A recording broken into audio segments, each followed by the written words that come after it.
Hello, everybody, and welcome to Crystals in the Chakra System. I'm going to take you through a quick agenda, and then we're going to get into it. So I'll also give you an intro. So if you're new, there's a lot of new folks that signed up, and I'm so happy to have you here, whether you're watching recording or you're watching live. I'm just super thrilled to have you here. We're going to dig into first the chakra overview and use that as the foundation for understanding crystal properties and understanding how it might sound counterintuitive, but using the chakras to better understand crystal properties. And then I'm also going to build off of that and do a quick crystal healing demo. So you have a foundation to do crystal healing, especially for self-healing. So this might be something that you find really fun to incorporate into your current practice.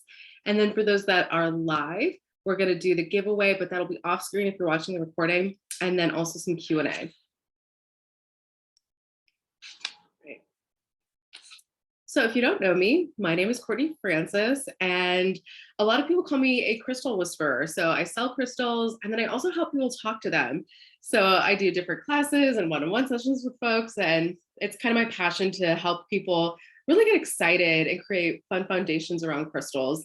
So I call myself a crystal medium, which means I talk to the spirits of crystals. So I channel messages for my clients. I help them connect with the energy of crystals and create really intimate and interesting relationships with crystals. So I'm also a spiritual mentor, and I work with women, primarily women, to unlock the power of their spiritual gifts. So a lot of people, I do this work because, well, it's close to my heart, but I thought I wasn't magical for a very long time. I was raised in a very conservative family, and they didn't really appreciate spirituality beyond the Christian faith. And so I always felt like I was kind of missing something. And then as I got older, I got really into spirituality. The crystals was one of those pathways into my spirituality and understanding it, as were chakras. And so they're both near and dear to my heart, but for a long time, I had a really hard time understanding my energy sensitivity, how to communicate with spirit. And then I just realized that the way I navigate the spiritual world is not like a lot of other people. So once I figured that out, I started working with clients to help them find their spiritual gifts. So I work with other people who learned that they can also talk to crystals. I work with people that have very wonderful, like, healing gifts with body wisdom and body intuition. I work with people that we've uncovered this really cool, kind of like a medical intuitive diagnostic, where she can really quickly find out what's actually, if you're having a problem and nobody can figure out what it is, she can actually tell you what it is, whether it's a medical issue, a spiritual one, or something else. And then can kind of, from there, you can go and find the help you need, whether it's professional or energetic help. So really, really fun work for me. And the reason I'm doing this class specifically is that I'm launching a program called the Spiritual Bridge. And I'm really excited about this. It's starting on August 1st, 2022. And I actually extended my early bird pricing just with everything that's going on in the world.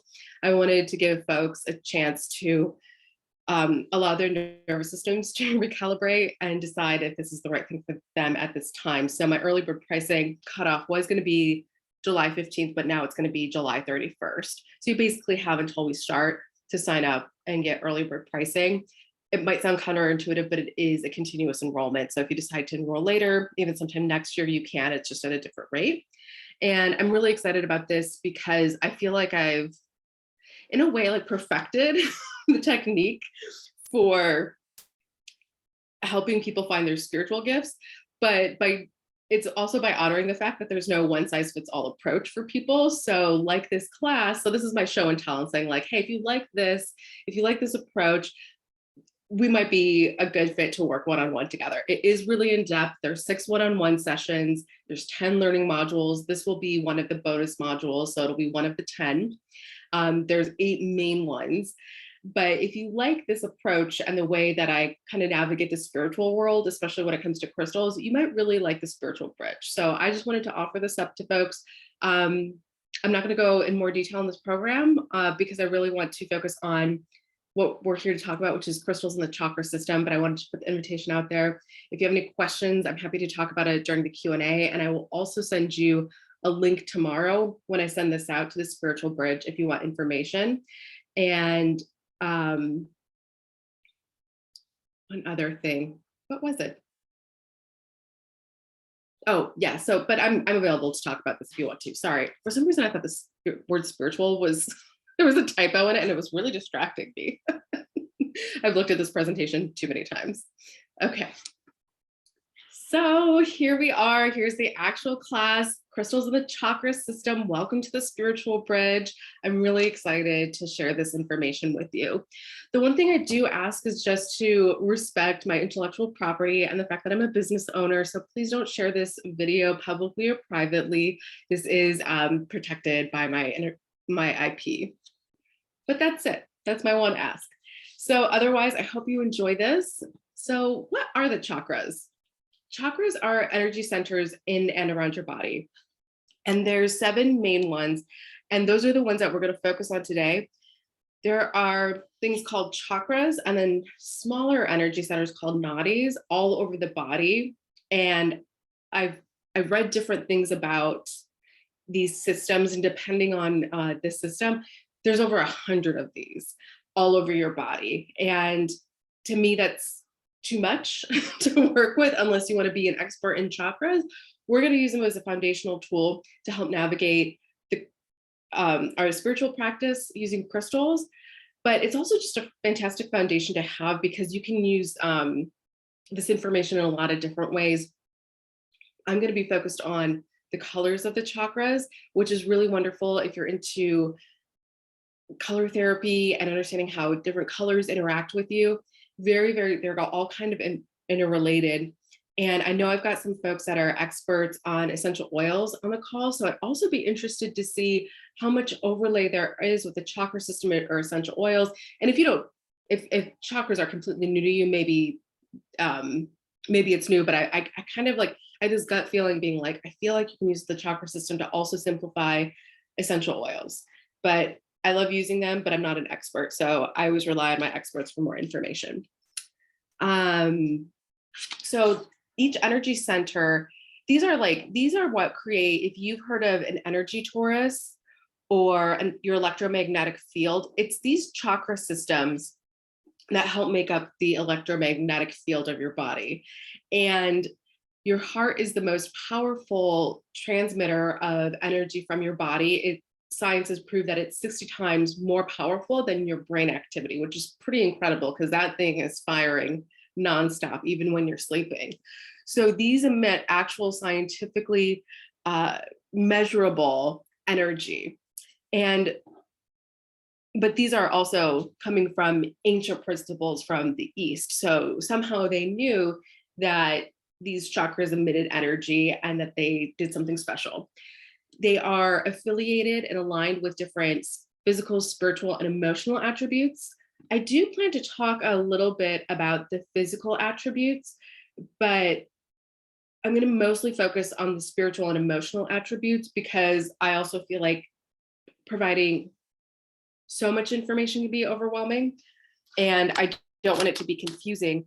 But before I show this, but if you take a look at the chakras, you can kind of see just where they're placed on the body here, that they're in line with different systems in your body, with the exception of the crown chakra. This is really the most detached chakra from the physical body that we're going to be talking about today. So there's definitely, of course, if you didn't have a physical body, you wouldn't have a crown chakra. So there's a connection there, but it's not as prominent as those that are being represented in the physical body. So to make it really clear, for example, here's your root chakra. So that's your excretory system.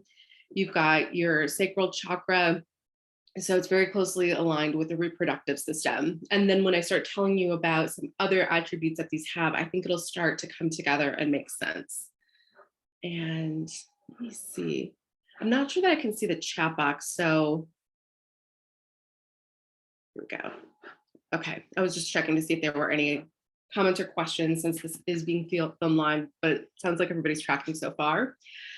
If you want to go really deep into understanding things about the chakra system, this is a really fantastic book. And basically anybody that I work with that works the chakra system recommends this book as well. It's called Eastern Body, Western Mind by Anadea Judith. And I will say it's almost 500 pages, so it reads like a textbook. But I'll send you a link directly to this so you can purchase it. But what I love is there's a lot of information in here, but she creates really helpful charts to kind of break it all down. You might not be able to see the text. That's okay. I'm just showing you, like, she makes it simplified, things that are easy to reference, very comprehensive.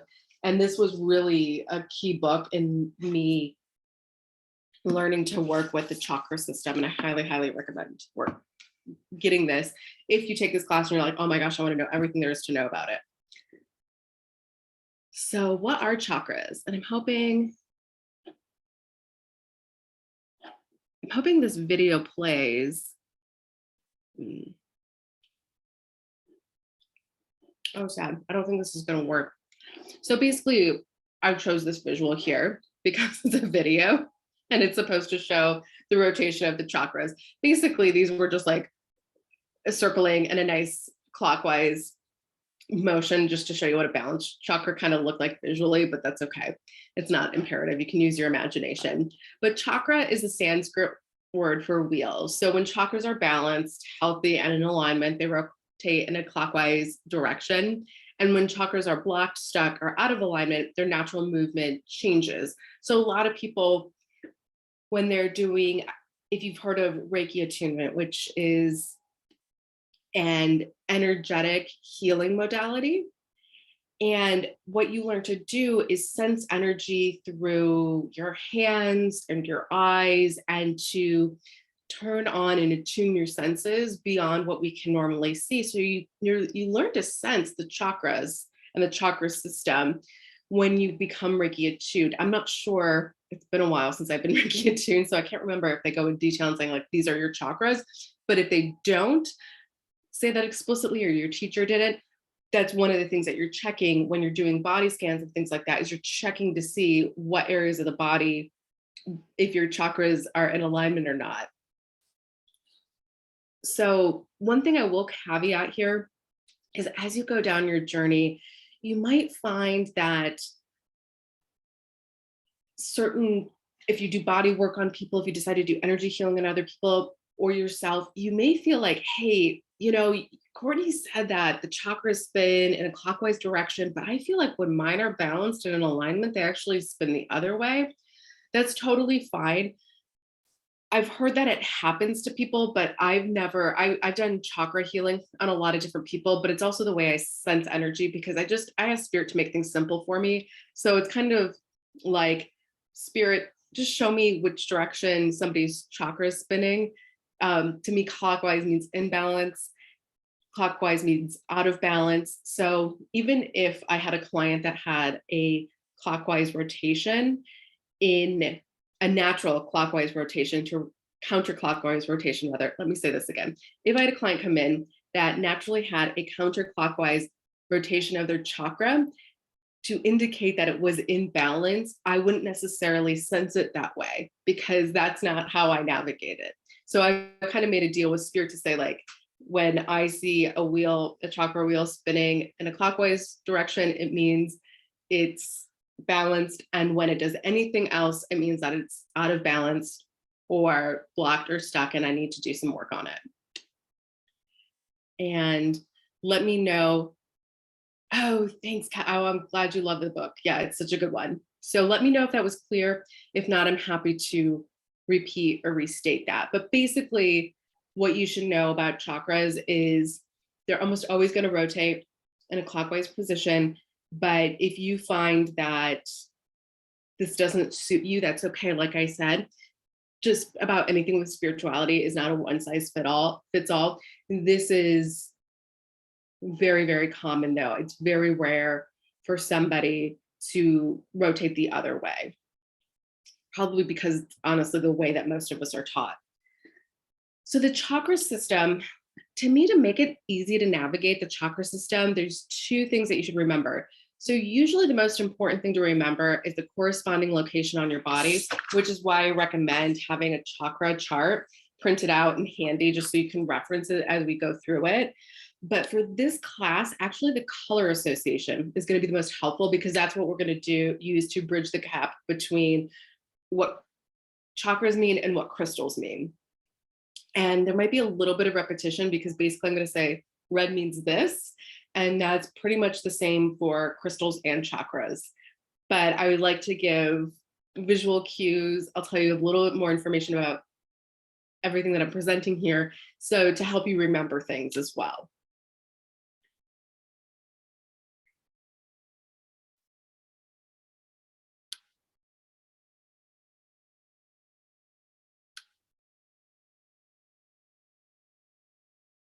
Oh, goodness. I don't know what happened there. Sorry, guys.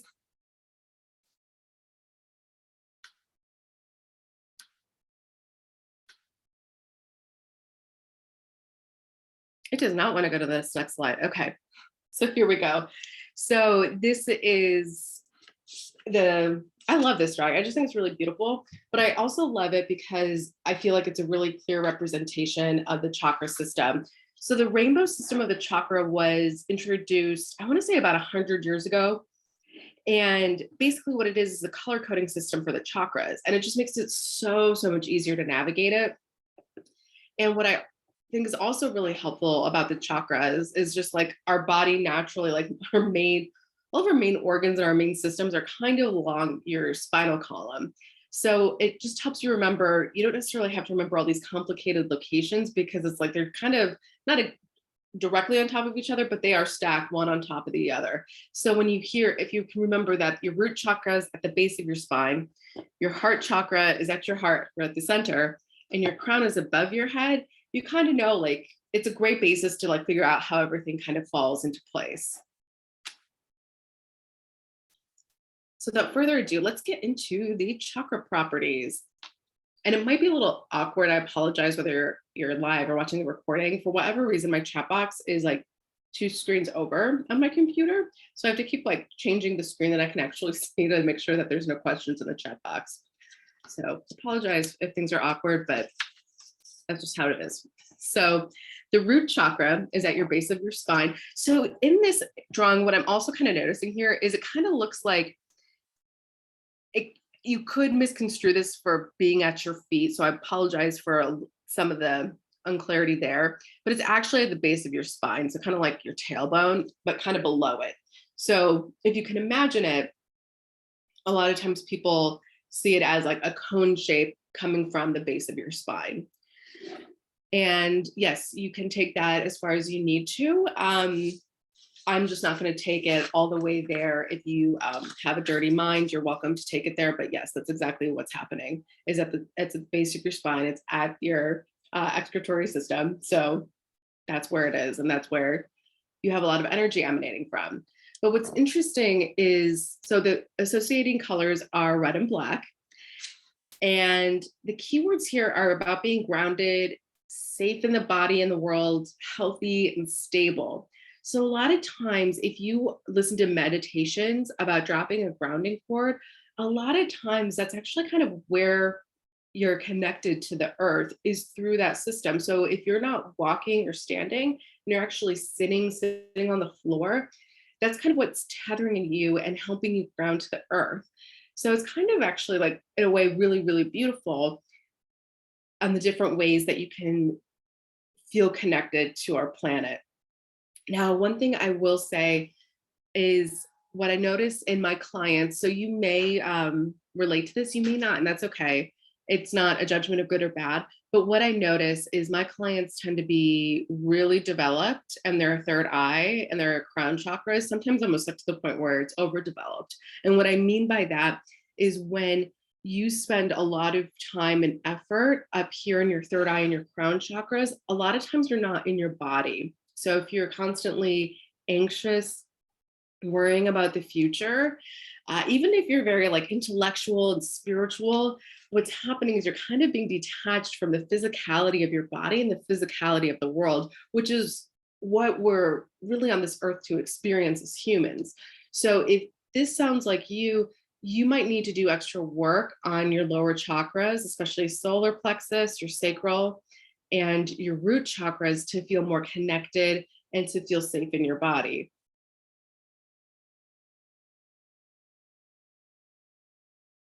And another thing that I'm going to mention here is that, and I'm also going to talk a little bit about this when I get to the sacral chakra, is in terms of there are some things that can happen, especially when you're younger. There's definitely traumas and emotional wounds that can happen throughout your lifetime that activate or kind of disengage your root chakra. And so if you didn't grow up in a home environment that felt safe to you, it's very possible if you haven't been doing work with a professional, and I mean like a therapist or a medical professional, somebody professional that is licensed to help you with that work, your root chakra is very likely out of balance, and it's going to be hard for you to feel safe in your body. And sadly, I work with a lot of women that have a hard time finding that safety and that security being in your body. So by starting to do some work and balancing your root chakra, especially with crystals, which are a very gentle way to recalibrate your body and your energy systems, it can be a really, really nice way to start reintroducing yourself to your body again. And if you've been living kind of in your mind and in space, if you you might not even be aware that you're not fully present in the present time and in your body. So if you feel anxious a lot, that's a good trigger to say, oh, I might not be in my body and in the present time enough. I'm worrying about the future. I should be focused on what's happening in the here and now.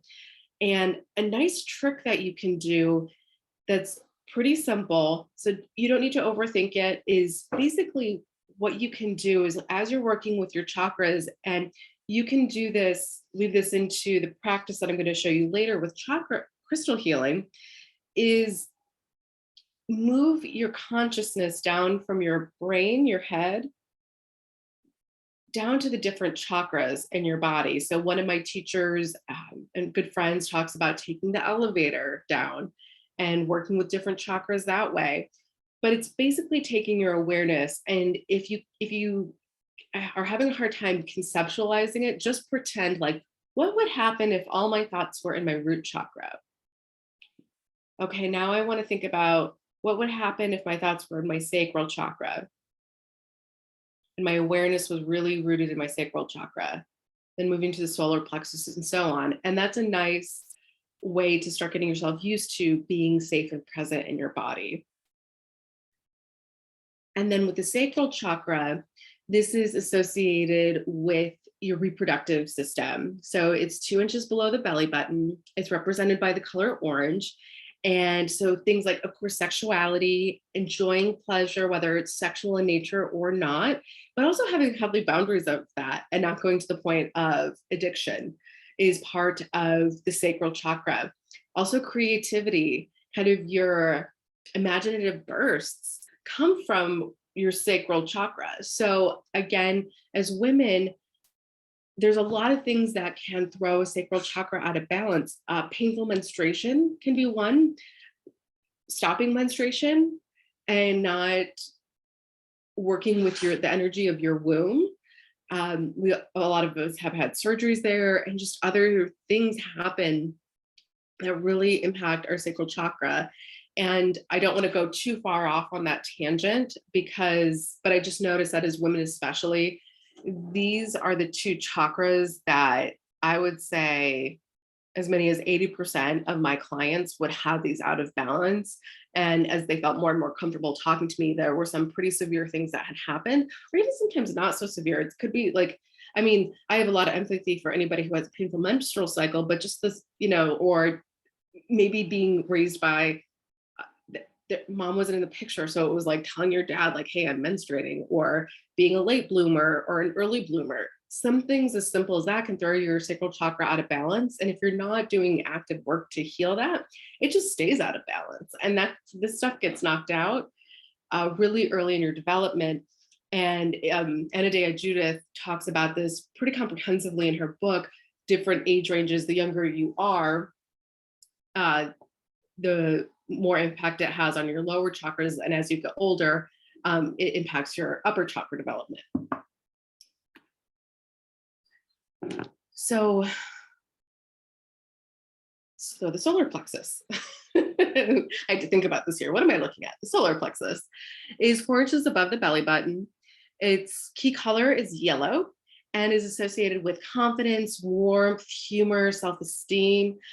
If you have people-pleasing behaviors, and I'm also going to note here, the closer the chakras are to each other, the closer linked they are. So people-pleasing behaviors can really like start from not having healthy boundaries here in your sacral chakra. So you don't know how to say no. You feel like you don't have the power to say no. If you feel like a lack of power is triggering you to say no, it means your solar plexus is out of balance, but it also could be even affecting your heart chakra. So if you're a people pleaser, I would recommend doing some crystal healing that focuses on the sacral, the solar plexus, and the heart chakras to help you get those back into alignment and owning your power as a woman. And I'm going to say right now is the most important time it's really ever been in since we've been alive, to just really harness the power of being a woman and what it means, and just knowing that you are so important to this world. So work on getting that solar plexus in balance if you feel like it's not.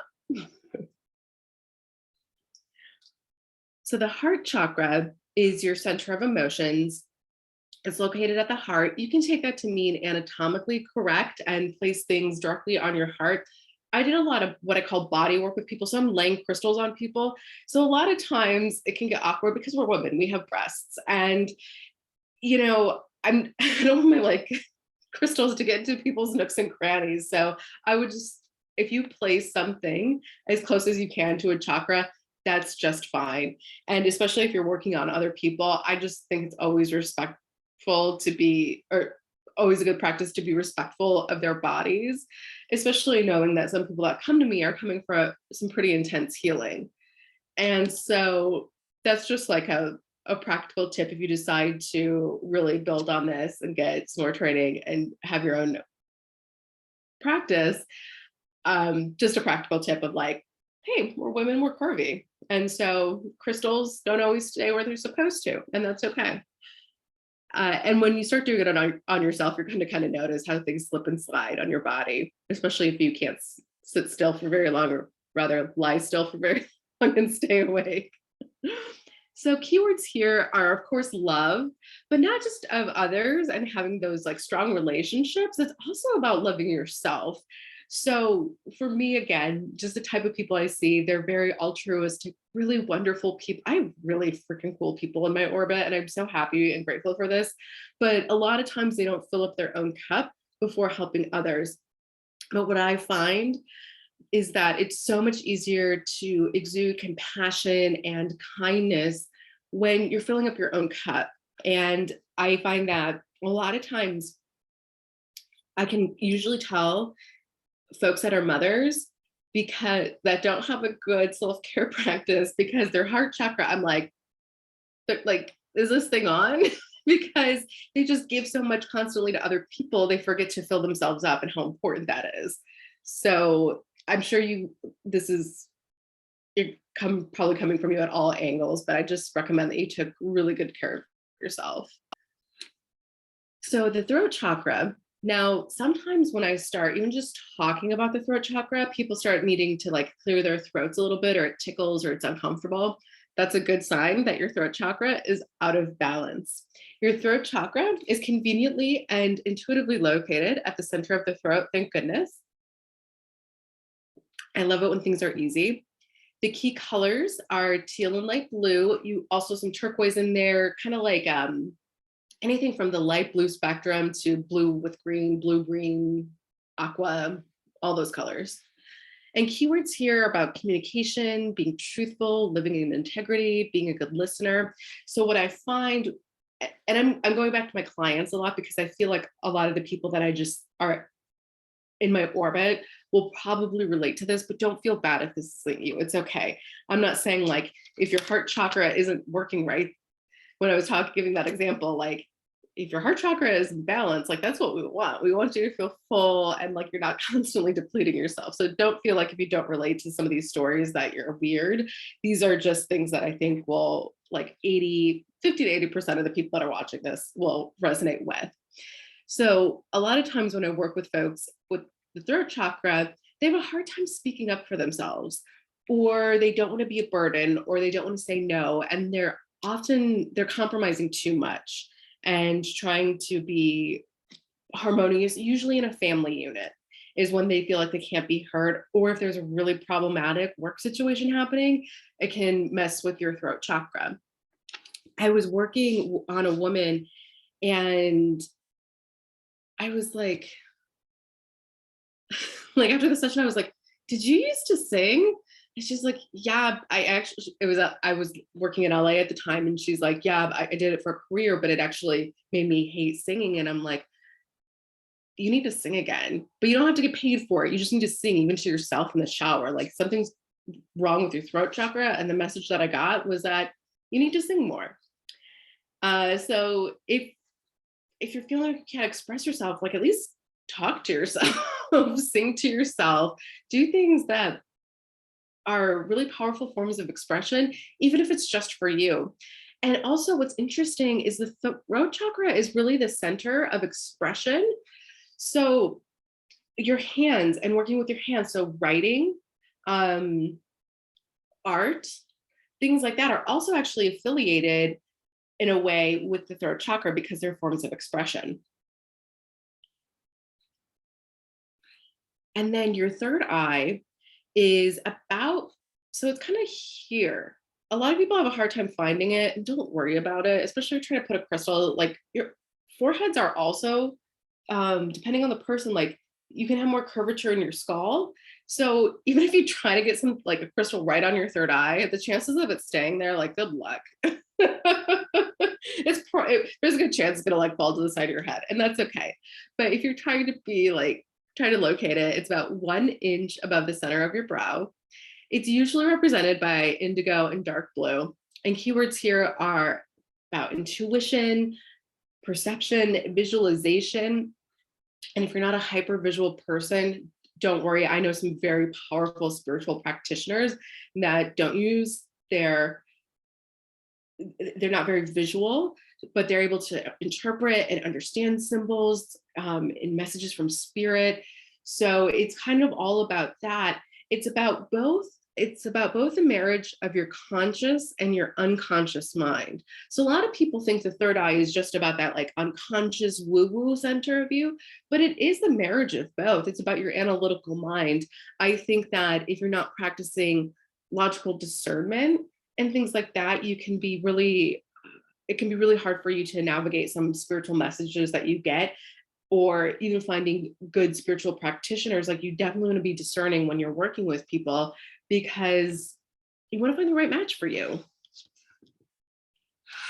And then last is the crown chakra, which is at the top of your head. And this is traditionally represented with purple, clear, or white.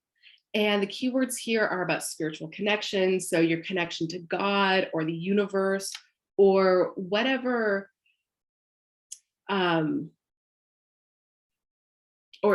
entity it is that you work with in your practice.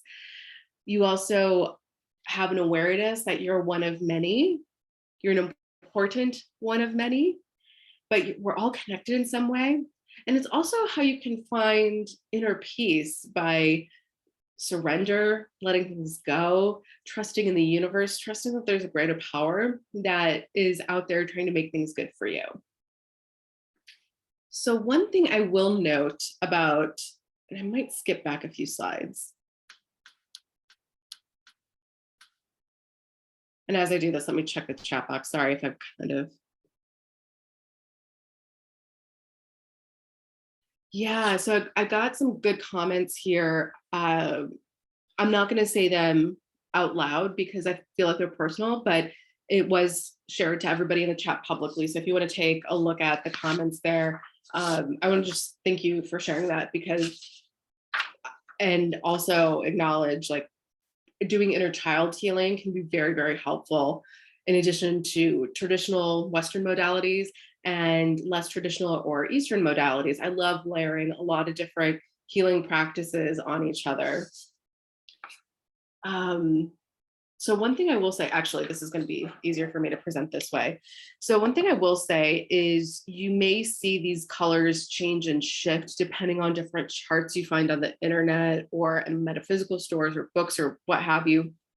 And what I notice the most is the lines get blurred the most between crown and third eye, and sometimes even third eye and throat chakra. But again, what I mentioned earlier was that the chakras that are closer together, they tend to be similar anyway, because you're kind of like the way that they connect energetically, they're one on top of each other. So if they're very, very similar, or you find that you're looking at a chart and the third eye is actually purple and the crown is dark pink, it's okay. It's okay. That's correct. That's fine. I personally think that it's cleaner and easier to use a system like this where it's more true to the rainbow system, because pink is actually, to me, and working with crystals and other systems, pink is usually representative of love and things that are more closely affiliated with the heart chakra.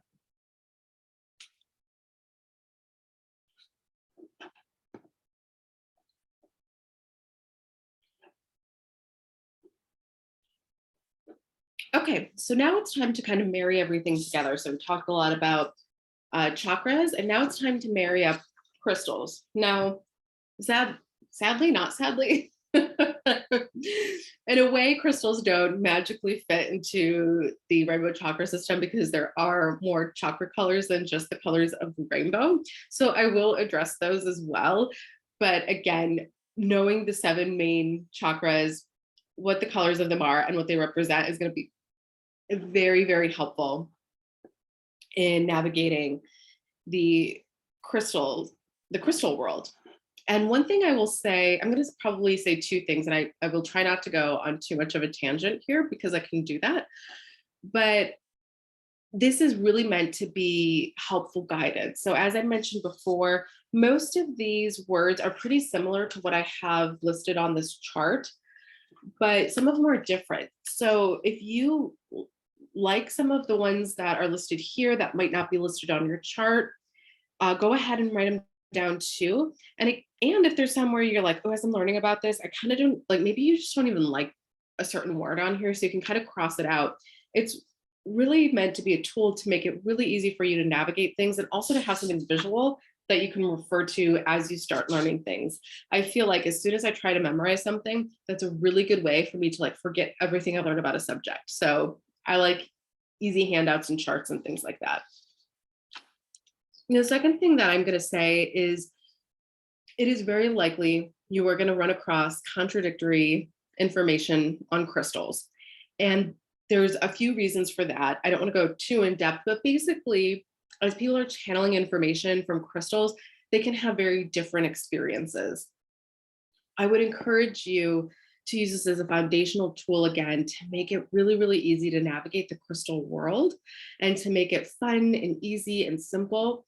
But don't get lost in the labels, if you will. Crystals, most crystals are millions of years old. Some of them are only thousands of years old, but they've been around. Most crystals have been around longer than humans have even existed.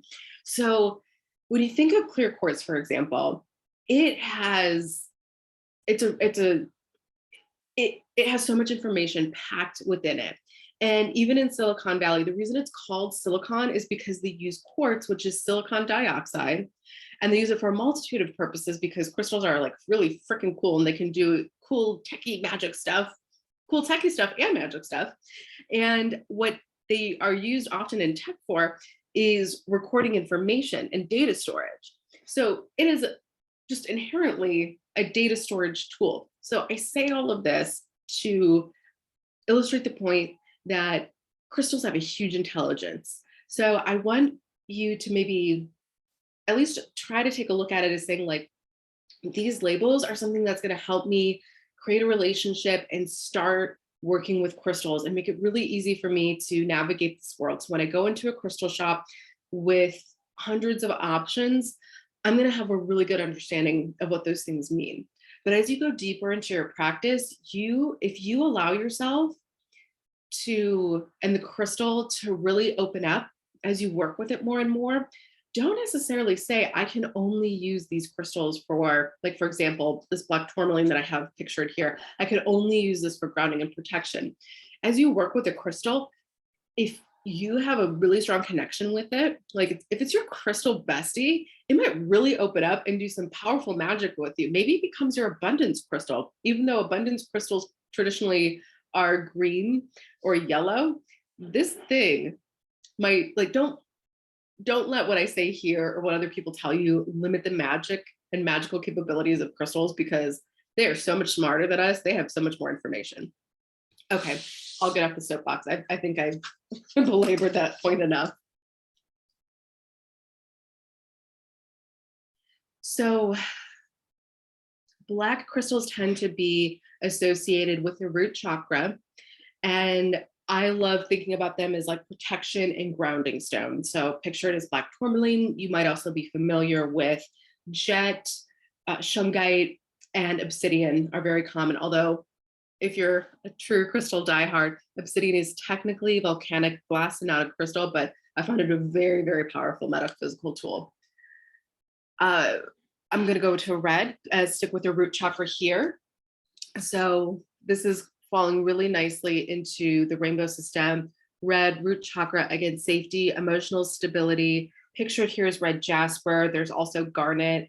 Mookaite jasper is another red crystal. There's lots of different red crystals out there. And one reason I wanted to showcase this is I thought it might be helpful depending on who you interact with. I just had a lot of clients come to me, and sometimes they would have healing, a lot of times because family members, a lot of times their children were being deployed. And so I would give them red jasper because red jasper specifically has been traditionally used by certain cultures as a stone for safety during battle specifically. So this is just something, a nice token to give to people for good luck when they're going overseas or being deployed. And then, oops, sorry, I don't know if this is, I don't think you can see this on my screen, but I had to move the videos. So brown crystals, so outside of the chakra system or the rainbow system, apologies. This you can be very liberal with the definitions with. These are just a couple suggestions for brown crystals. These are traditionally used for the root, sacral, and solar plexus, depending on how, like, brown, sometimes brown's made up of a lot of different colors. Sometimes it pulls more red or orange or something like that. So it's really associated with what I call the lower chakras, which are the root, sacral, and solar plexus.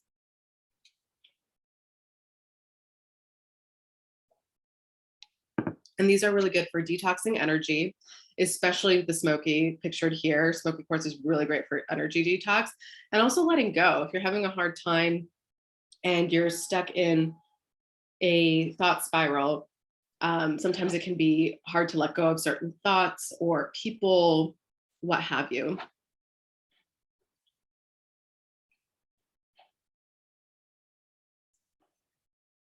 And then for going back to the traditional rainbow system, you've got the orange crystals, which are very closely aligned with your sacral chakra, really good for creativity, sexuality, energy. And so carnelian is one of my favorite stones. This is raw carnelian. This is another piece. This is polished carnelian. So it can pull, the color can pull in a lot of different yellow, orangey, even more like brown colors as well.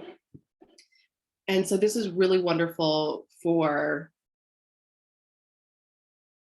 sacral chakra healing. I also really love, what's not pictured is orange calcite.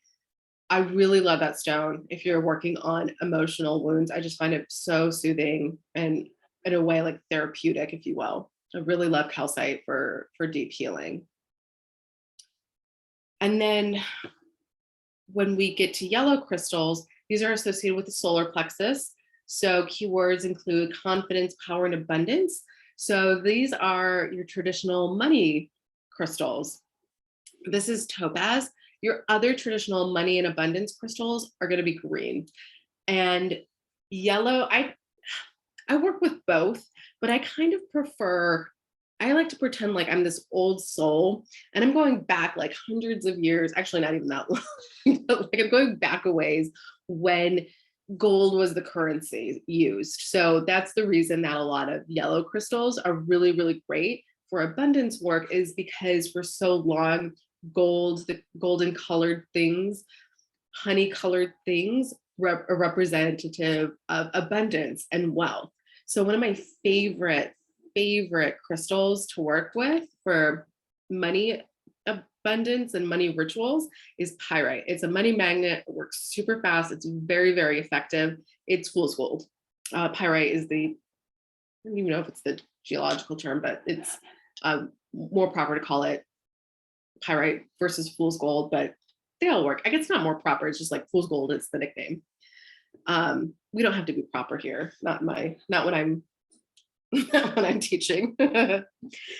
So green is then a newer, and I kind of hesitate to say that, and I'll tell you why. It's a little bit newer to use green crystals for abundance, with the exception of jade. Going back to Eastern practices, especially in the Chinese culture, for so long, green jade has been used for luck and prosperity. So it kind of makes sense that a lot of green crystals have migrated over to being used for money rituals. Now, green crystals are associated with the heart chakra traditionally, and right here's green aventurine is pictured. And I also love using green crystals for physical healing. So, and pain relief, especially malachite. I love using that on people, especially polished malachite, using that and laying that on people that have pain, whether it's in their chakras or like a lot of times I have people that have like pain in their knees or their lower backs, just things like that. So malachite and selenite are a nice combination to use for that, to kind of draw out negative energy and provide pain relief.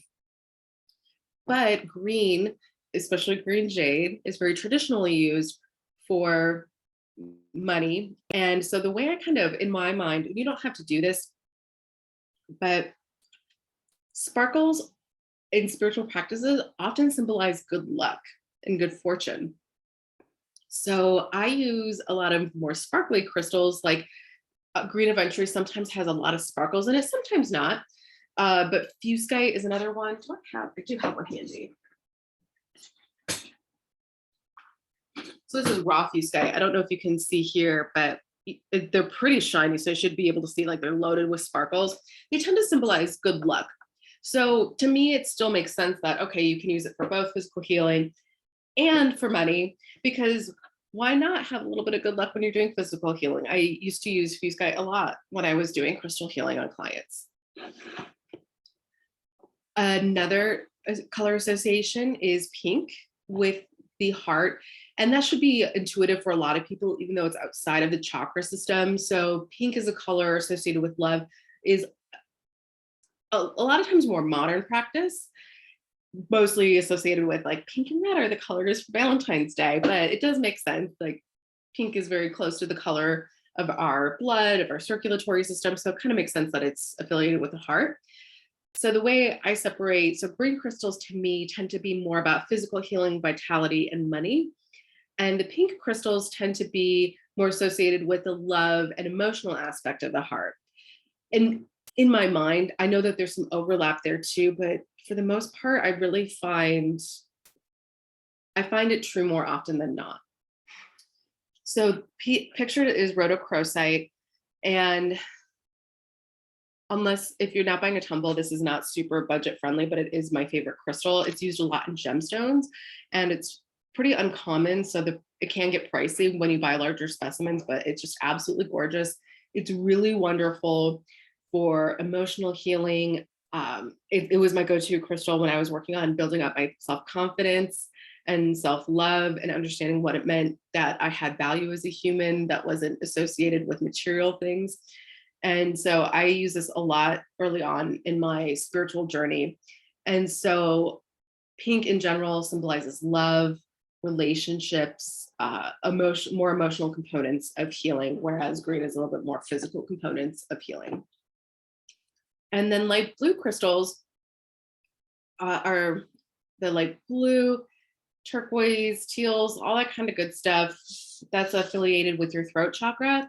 And light blue is just a calming, serene color anyway. So it's definitely going to have calming attributes, which is really nice. I tend to wear, this is an aquamarine pendant. I tend to wear this when I'm doing presentations to help make sure I'm articulate, that I'm communicating clearly, that folks can understand me, that I'm speaking from the heart.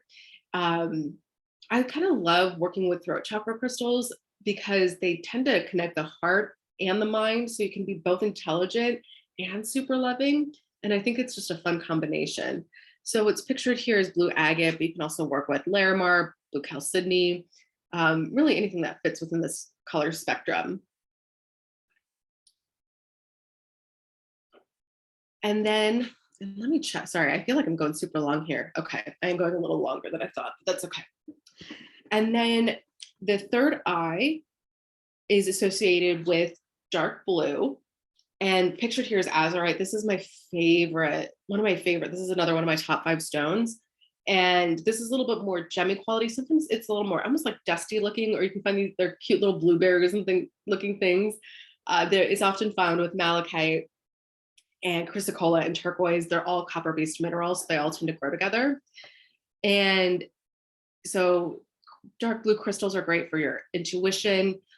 Azurite specifically, and most dark blue crystals are really great for opening up and developing your spiritual gifts. Sometimes they're used for sleeping or dream recall, interpreting messages. And then purple is associated with your third eye and your crown chakra. So it's that spiritual connection, that collective consciousness, just that connection to things that are bigger than just yourself, but that still make you feel like whole and complete. And pictured here is amethyst, but this is also a really nice stone to use for your third eye. I use it for both. I use it equally. It's just as likely that I'm going to use amethyst for your third eye as I would for your crown chakra in healing. But other examples include lepidolite and grape agate, for example. And then clear crystals include your clear quartz, your apophyllite, totally blanking. Yeah, those are good ones. And they are associated with all your chakras, your entire auric field and beyond. And they work with higher dimensional healing, connection with ascended masters, your spirit guides, if you work with God, any angels, all those folks. Clear crystals are really great for that. They're also great for energy purification and channeling. Really, really powerful crystals here.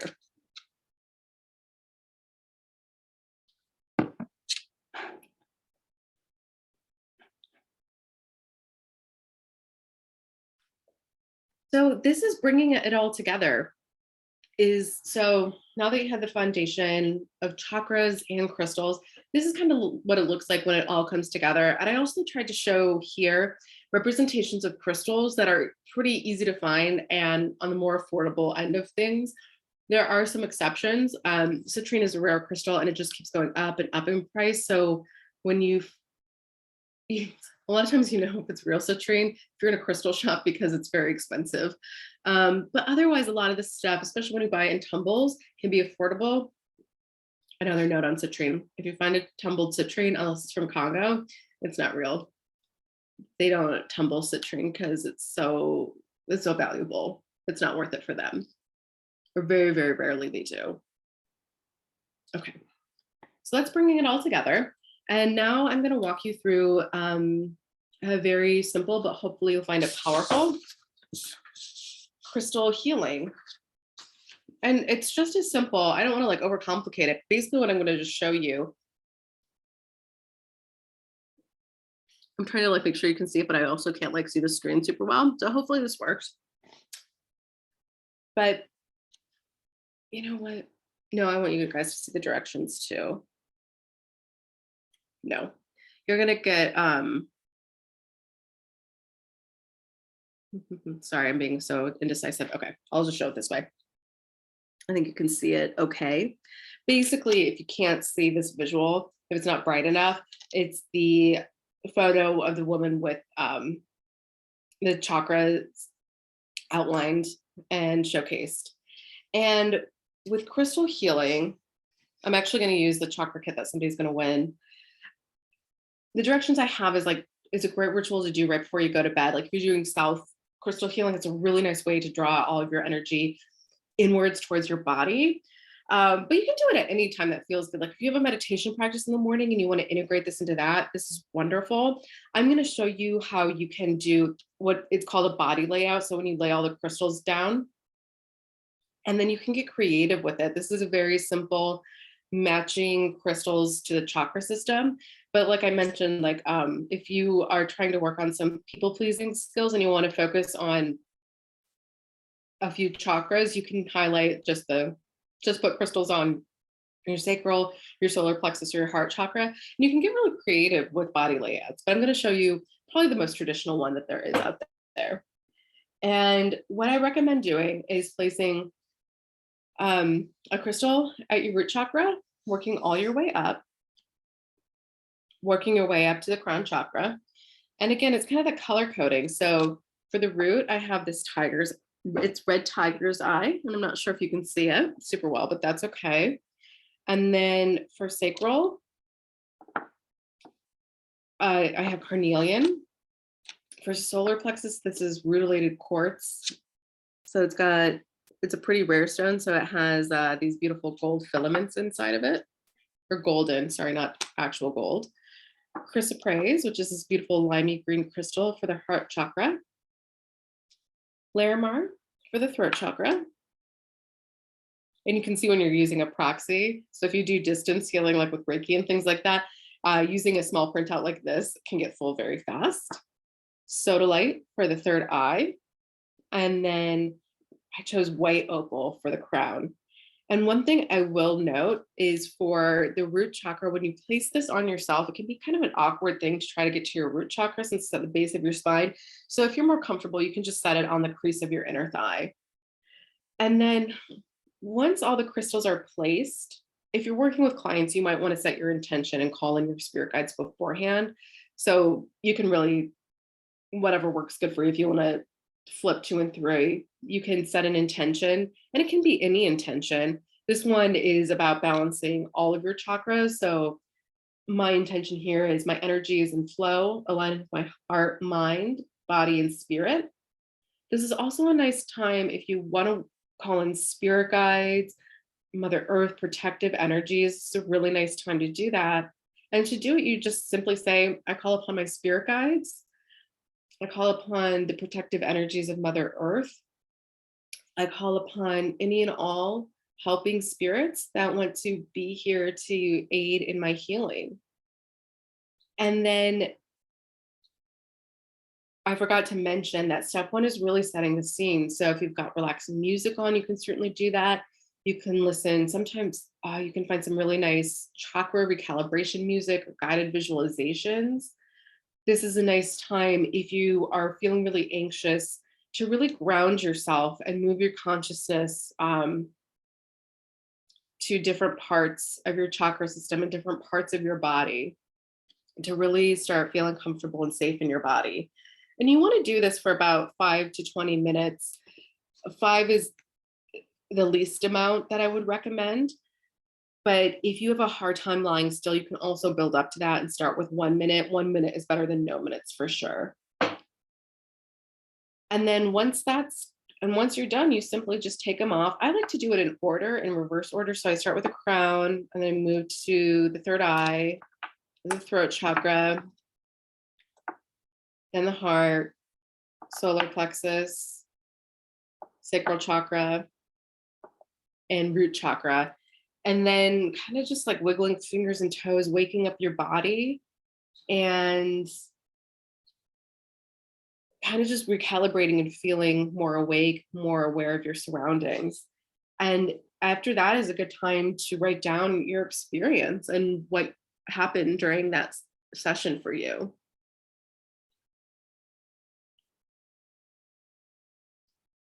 And I recommend, if this is very new to you, I would recommend doing this on yourself. I wouldn't necessarily go out. Although, I mean, who am I to limit people? But I would recommend doing this on yourself first before trying it on other folks, just to get used to it. Also, as I mentioned, like, we're humans. We just have like curvy bodies. And so sometimes the crystals don't lay nicely. So it's kind of even just the practicality of like getting it to lay or being comfortable. A lot of times people don't like having anything on their neck. So if you have a hard time with that, you can just like set a crystal to the side, get as close to a chakra as you can. It doesn't have to be exact. The crystals will know what to do. And then here are some additional resources, which will be sent to you as well. A lot of this information is also found on my blog. So there's like step-by-step and detailed information there. So I'm going to send you the links. So if you want more information, you'll get the recording, you'll get the blog links, and also a link. It is an affiliate link with Amazon, I believe. So I might get like, I don't know what it is, like a few bucks if you buy the book. I think I'd be lucky to get a few bucks. It's probably 50 cents. But I figure like, hey, why not make a few bucks or 50 cents if I'm recommending a book? But if you also want to support a local bookseller, feel free to do that. And I would love it to stay in touch. So I am most frequently communicating with people on Instagram. I'm on there usually multiple times a day. On the weekends, I do try to, Sundays I try to go dark, although I'm very bad at that. But Monday through Friday, I'm pretty communicative. You can also shoot me an email or respond to any of the emails that you got from me.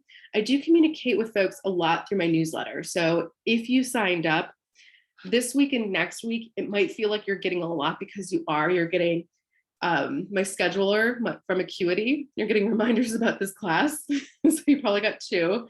And then my welcome series, which is 3 emails, plus I send out an email a week or 3 to 4 emails a month. So from there, it'll kind of normalize and you won't be getting as much communication from me, but I'm always happy to answer questions and chat with people. And you can also visit my website too. All right. So thank you so much for being a part of this. I hope this was super helpful.